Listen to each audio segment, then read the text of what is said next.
미국 증시의 생생한 소식을 전해드리는 특파원 라이브 시간입니다. 간밤 뉴욕 증시는 파월 연준 의장의 긴축 발언에 혼조 마감했는데요.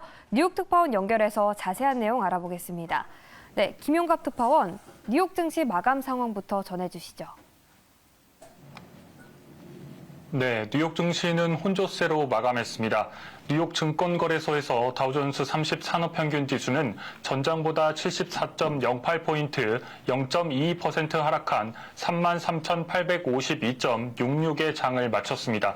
대형주 중심의 S&P 500지수는 1.55포인트, 0.04% 하락한 4,376.86에, 기술주 중심의 나스닥 지수는 36.08포인트, 0.27% 상승한 13,591.75에 마감했습니다.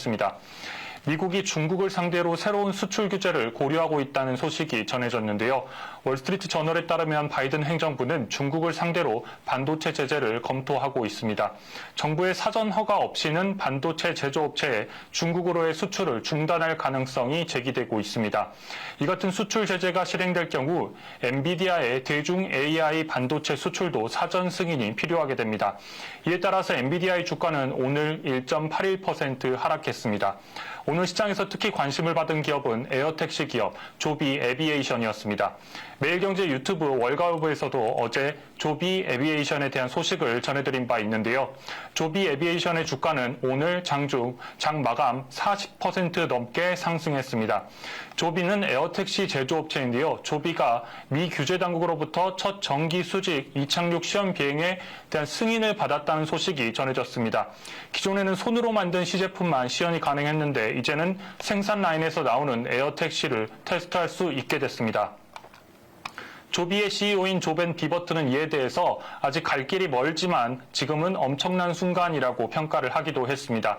이 같은 소식이 전해지면서 조비 에비에이션의 주가는 40% 넘게 상승했습니다. 오늘 나온 미국의 경제 지표를 보면 미국의 5월 상품 무역 적자가 911억 달러로 집계됐습니다. 이는 지난해와 비교하면 6.1% 감소한 규모입니다. 수출이 0.6% 감소했고 수입은 2.7% 줄었습니다. 미국의 상품 수요가 감소하면서 수입이 하락했고 이에 따라서 무역 적자가 일부 감소했습니다. 네, 파월 의장의 간밤 발언 내용도 한번 짚어보겠습니다. 유럽 중앙은행 포럼에서 어떤 발언들이 나왔나요?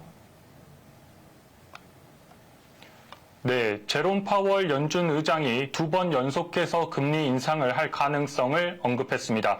파월 의장은 현지 시간으로 28일 포르투갈 신트라에서 열린 유럽 중앙은행 연례 포럼에 참석을 했습니다. 포럼에 패널로 참석한 파월 의장은 일단 기존 입장을 재차 강조했습니다. 연준이 앞으로 연내 2차례 기준금리 인상에 나설 가능성을 이야기했습니다. 앞서 FOMC 정례 회의 때 기준금리 동결과 함께 연내 2차례 금리 인상 가능성을 시사했던 입장과 동일합니다.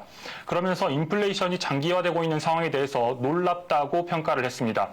이날 포럼에서 가장 중요한 발언은 진행자의 한 질문에서 시작됐습니다. 진행자가 한 번씩 금리 인상을 단행할 생각이냐 이렇게 질문을 했는데요. 즉 연내 2차례 금리 인상이 있을 것이라고 가정을 할 때 7월에 금리를 올리면 9월 회의 때는 금리를 동결할 것이냐는 질문이었습니다.